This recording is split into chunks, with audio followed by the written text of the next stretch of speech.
The fork paused mid-air. Laughter still rang in the air when I said it. How does it feel knowing this useless one won't be paying your bills anymore? Silence swallowed the room whole. My father's mouth hung open. My mother's smile froze, fork trembling in her hand. My brother snorted until he realized I wasn't joking. I stood, pushed my chair back slowly, deliberate, controlled, the same way I'd done everything in this family. And then I left. No slammed doors, no screaming, just quiet footsteps and the echo of everything they'd taken for granted. They used to be proud of me, or maybe just proud of what I did for them. I was the good kid, the one who skipped parties, took weekend jobs, and brought home groceries when my dad's hours got cut. At 17, I paid our electric bill. At 19, I bought my mom's medication when her insurance lapsed. By 25, I was funding 3 lives. They never said thank you, but they never had to. That's how manipulation works. It dresses itself as family. I thought love meant sacrifice. Turns out, I was just convenient. The shift started small. Dad made jokes about me still being single. Mom rolled her eyes every time I brought up work. My brother called me a workhorse, like that was somehow pathetic. I laughed it off, until I realized I was the only one not laughing. The dinner table became a war zone masked in cutlery. Every bite came with a jab. You know your brother's wife is pregnant again. That's real purpose. You still living in that apartment alone? So sad. When are you going to do something meaningful? I'd nod, sip water, smile tight. They didn't know I was watching, tracking every auto payment, every passive-aggressive jab, every time they forgot to reimburse me. I kept notes, quiet, precise, because revenge isn't rage, it's patience with perfect timing. 6 weeks before that dinner, I made my move.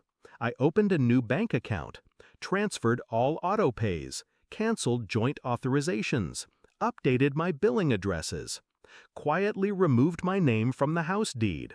I was never the owner anyway. Then I met with a lawyer. The mortgage was in default, something they hid from me, but couldn't hide from the mailman. I let it sit. Not my house, not my problem. I paid the final utility bill, closed the accounts, scheduled everything to end 2 days after that dinner. And then I waited. They pushed me too far that night. The joke wasn't new, my dad calling me useless, but something about the way he said it, the way they all laughed like I wasn't even human, that's when I let the word slip. How does it feel knowing this useless one won't be paying your bills anymore? You could hear the radiator humming. And the moment I stepped outside, I didn't feel guilt. I felt light. The fallout was delicious. 2 days later, the lights went out. The gas followed, then the internet. My brother called me 6 times, left 4 voicemails. Hey, Mom said the power's out. You cancel something? Bills are stacking up. Just help out till we get it sorted, yeah? I didn't answer. They stopped calling after I texted this. Figure it out like I did. 3 weeks later, I heard from a neighbor that the water had been shut off. Mom had started asking church friends for help. My brother's wife moved back in with her parents.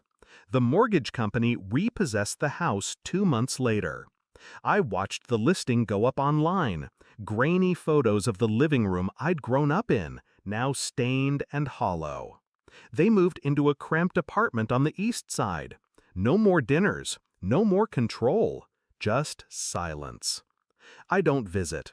They don't ask. But sometimes I see them around town. My father graying and bitter, my mother thinner, my brother quieter. I hear they blame me, say I abandoned them. But the truth is, I just stopped saving people who were happy to drown me. I bought a small place last month. Not big, but warm, peaceful. mine. I sleep through the night.